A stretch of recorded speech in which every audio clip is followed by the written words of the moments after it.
ಮತ್ತೆ ನಾವು ದರವನ್ನ ಜಾಸ್ತಿ ಮಾಡೋದಕ್ಕೆ ಪ್ರಾರಂಭ ಮಾಡ್ತೀವಿ.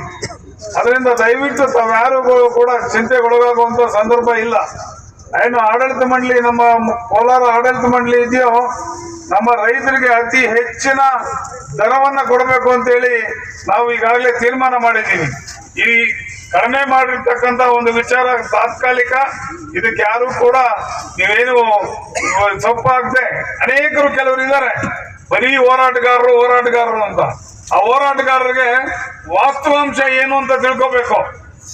ಆ ಹೋರಾಟಗಾರರಿಗೆ ಇನ್ನೊಂದು ಏನಂದ್ರೆ ಮುಳುಬಾಗಿಲು ಬಿಟ್ರೆ ಇನ್ಯಾವುದು ಜಾಗನೇ ಇದ್ದಂಗಿಲ್ಲ ಅವ್ರಿಗೆ.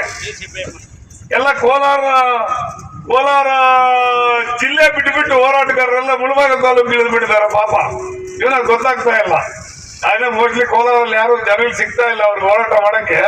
ಅದಕ್ಕೆ ಬರೀ ಮುಳುಬಾಗ್ಲಲ್ಲೇ ಯಾವಾಗೂ ಅದೃಶ್ಯ ಹಾಕೊಂಡು ಇಲ್ಲಿ ಹೋರಾಟ ಮಾಡೋದು. ಕೋಲಾರಲ್ಲಿ ಪಾಪ ಕೋಲಾರ ಜಿಲ್ಲೆನಲ್ಲಿ ಮಾಡ್ಲಿ, ಜ್ವಲಂತ ಸಮಸ್ಯೆಗಳು ಬೇಕಾದಷ್ಟಿದೆ, ನಾವು ಕೂಡ ಸಪೋರ್ಟ್ ಮಾಡ್ತೀವಿ. ಆದ್ರೆ ಬರೀ ಮುಳುಬಾಗ್ಲು ಇಟ್ಕೊಂಡಿದ್ದಾರೆ, ಬಿಡಿ ಪಾಪ ಅವ್ರ ಇಷ್ಟ. ಅದು ರೈತರಿಗೆ ಅನುಕೂಲ ಮಾಡೋದ್ರಲ್ಲಿ ಕೋಲಾರ ಹಾಲು ಒಕ್ಕೂಟ ಬಹಳ ಮುಂದೆ ಇದೆ. ಅನೇಕ ಸಬ್ಸಿಡಿ ಕಾರ್ಯಕ್ರಮಗಳಿದೆ. ಅದನ್ನೆಲ್ಲ ಹೇಳೋದಕ್ಕೆ ಈಗ ಸಮಯ ಇಲ್ಲದೆ ಇರೋ ಕಾರಣದಿಂದ ಅವೆಲ್ಲ ಹೇಳೋದಕ್ಕೆ ಆಗ್ತಾ ಇಲ್ಲ. ಬಂಧುಗಳೇ, ಮುಂದಿನ ದಿನಗಳಲ್ಲಿ ನಿಮ್ಗೆ ದರ ಜಾಸ್ತಿ ಮಾಡೋದಂತೂ ಗ್ಯಾರಂಟಿ ಅಂತ ಹೇಳ್ತಾ, ಏನು ಈಗಾಗಲೇ ಸಮಯ ಮೀರಿರೋದ್ರಿಂದ ಶಾಸಕರು ಕೂಡ ಇನ್ನೂ ಅನೇಕ ಕಾರ್ಯಕ್ರಮಗಳಲ್ಲಿ ಭಾಗವಹಿಸಬೇಕಾಗಿರೋದ್ರಿಂದ ನಾನು ನನ್ನ ಮಾತನ್ನ ಮುಗಿಸ್ತಾ ಇದ್ದೇನೆ. ಜೈ ಹಿಂದ್, ಜೈ ಕರ್ನಾಟಕ.